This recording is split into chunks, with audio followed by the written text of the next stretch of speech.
So I'm going to talk to you about the advantages of adding and subtracting numbers in scientific notation. And the example I'm going to give is probably going to be a physicist or an astronomer's worst nightmare because I'm not sure exactly how accurate it is.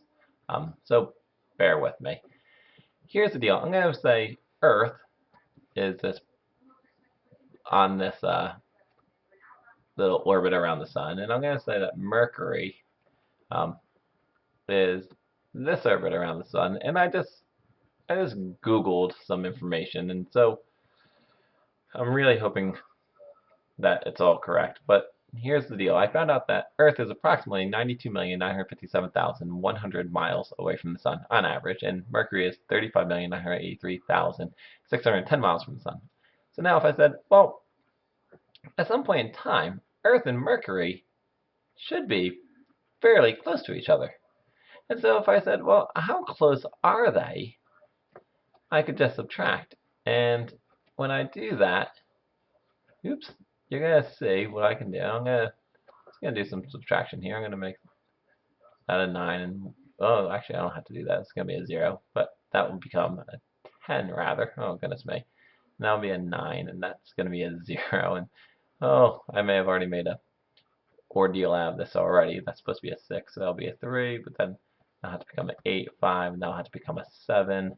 And you can see my subtraction is a little bit, it's not bad, it's just kind of messy and it's all over the place. And I get, they should be about, when they're closest, about 56,973,490 miles apart. Well, let's say Mercury stays where it is and Earth travels all the way and is on the exact opposite side. Well, now how far are they? We'd have to take the distance from Mercury to the Sun and then add it to the distance. And so when I add these two, oh goodness me, you're really getting your money's worth today, my friends. Let's say 983,610, and so now I add 0, 1, 7, 0, 4, 8, 9, 5, 7, 8, 9, 12, and I get 128, and these are miles from each other. All right, well, if I rounded this, I could say Earth is really about 93 million miles, which is 9.3 times 10 to the 7th.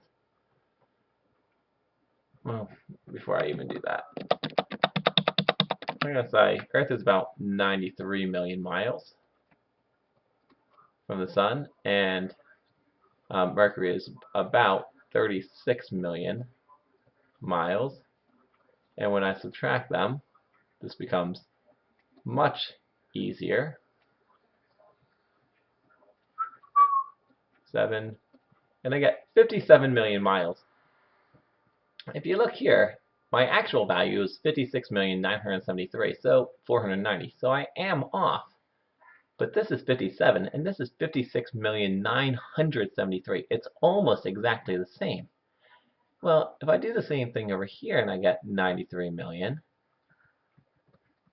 and I have 36 million, and I subtract, and not subtract, sorry, and I add, well, take a look at this. 1, 2, 9, and these are all zeros.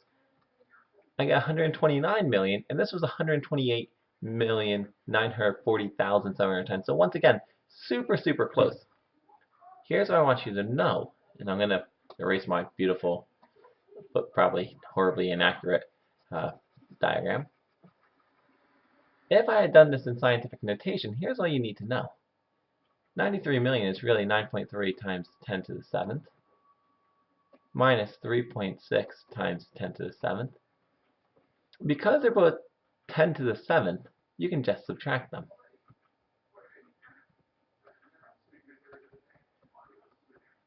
And look, your answer is exactly the same. And similarly, here, I'm going to take this information, I'm going to rewrite it up here. Get 9.3 times 10 to the 7th plus 3.6 times 10 to the 7th, and I get 12.9 times 10 to the 7th. Well, you can't have 12.9 times 10 to the 7th because this has to be in scientific notation. So I'm going to move my decimal over 1. And if I do that, I just add 1 to my exponent. So I'm going to put a little star here. If you need to move your decimal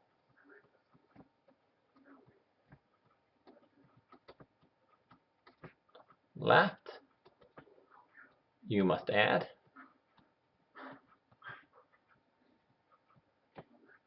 to the exponent. If you need to move it to the right, if you move right, you'll have to subtract.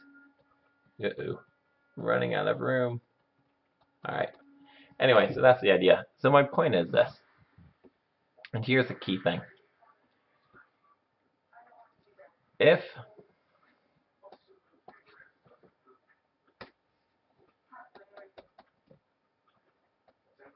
your exponents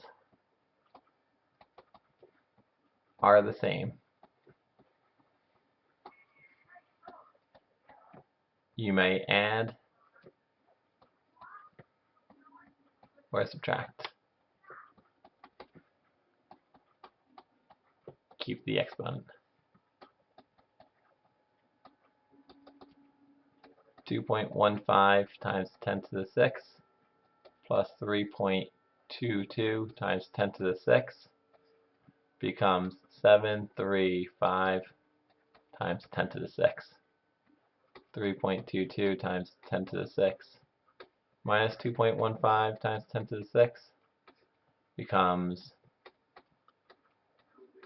1.07 times 10 to the 6. And that's it. Hope this was informative and useful. Good luck.